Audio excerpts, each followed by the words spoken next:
Well, the protest here is from a group of very determined people from Cork, from Ballyhay, who are protesting at the continued policy of repaying bondholders in full, even those that are unguaranteed and unsecured. To their credit, they have been protesting for quite some time now, and they've brought a letter of protest to Dail, and that's going to be handed in on their behalf. I think we'll see a lot more of it. I think we have reached a tipping point for a great many people.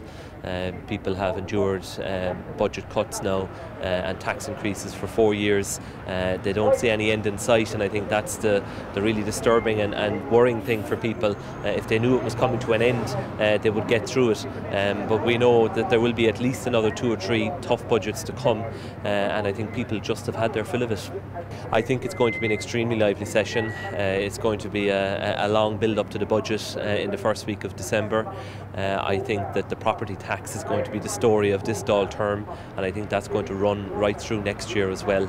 I think the government would be well advised now to back away from that policy. I think it's going to cause enormous strife.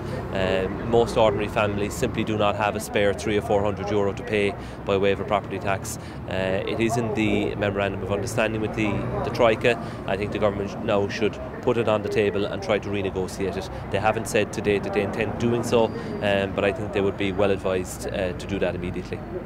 Well, the government is going to win the vote of confidence in Minister Reilly, but I think it does allow the opposition to put forward and put on the record our concerns about the way he is managing the Department of Health and the HSE.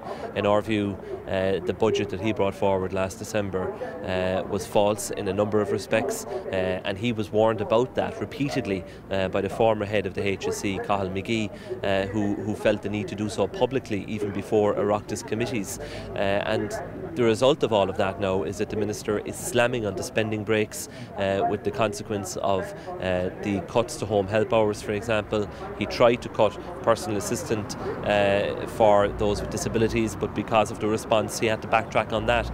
So we want to put the spotlight on that issue this evening. I think he will end up going. It's a matter of time, in my view.